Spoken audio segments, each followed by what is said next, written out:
हमारी बच्चेदानी पूरी तरीके से नीचे खिसक के आती थी, है ना? कहाँ तक बच्चेदानी खिसक जाती थी? बहुत नीचे। कहाँ तक? पूरा बाहर दिखाई देती हाँ। थी, है ना? हाँ। और उम्र कितनी है तुम्हारी? 24 साल। शादी को कितना वक्त हो गया? 2.5 साल। 2.5 साल। कब से ये बच्चेदानी तुम्हारी नीचे खिसक रही थी? जब से मेरा पीरियड आया था तब हाँ। से आ रही यानी थी। कि जब तुम 14-15 वर्ष की थी, हाँ, तब से तुमको ये बात समझ में आई हाँ। कि तुम्हारी ये बच्चेदानी नीचे ही खिसक के आ थोड़ा गई। थोड़ा था, फिर शादी के बाद और धीरे धीरे करके पूरी हाँ। नीचे आ गई। हाँ। तो इसको हम लोग पैदाइशी बात बोलते हैं कि तुम्हारी जो आसपास की रस्सियां हैं जो बच्चेदानी को ऊपर टांग के रखती हैं वो ढीली थी और धीरे धीरे वो हल्की और होती गई, तो 23-24 साल में ही पूरी बच्चेदानी आ गई। ठीक है, अब हम लोग ने दूरबीन विधि से टेप के द्वारा तुम्हारी बच्चेदानी ऊपर कसी है। ठीक है, कितने दिन हो गए तुम्हारे ऑपरेशन को?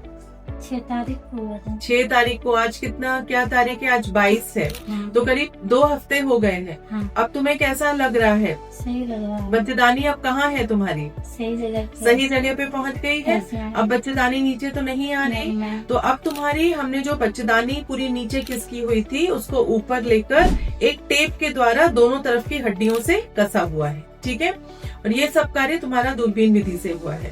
अब तुम्हें जो बातों का ध्यान रखना है वो ये कि कभी भी भारी वजन ना उठाइए।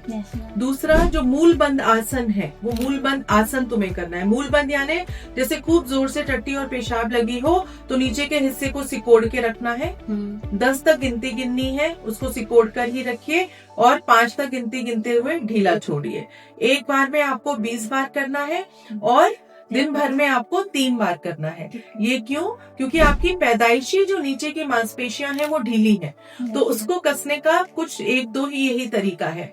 एक तो आप हमेशा जिंदगी भर मूल बंद आसन करेंगी। ठीक है, दूसरी बात, प्रोटीन रिच डाइट भैया इनको देनी है।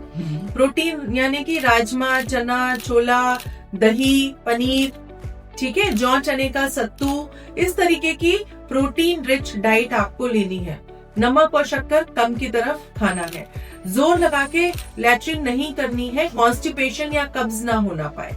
किसी भी तरीके का भारी वजन ना उठाएं। एक आदत डाल लीजिए कि नीचे के हिस्से को हमको सिकोड़ के रखना है और ऊपर खींच के रखना है। तो जब भी कभी याद आए नीचे के हिस्से को कस के ऊपर खींच कर रखिए। ठीक है, इन प्रिकॉशंस का आप ध्यान रखेंगे तो हो सकता है, क्योंकि तुम्हारी ट्यूब्स एकदम नॉर्मल थी, हस्बैंड के शुक्राणु ठीक है, तो हो सकता है तुम अपने आप ही प्रेग्नेंट हो जाओ और सब कुछ फिर जिंदगी भर ठीक ही रहे। बट थोड़ा शुरू के 6 मंथ्स आपको प्रिकॉशंस रखने की जरूरत है। ओके?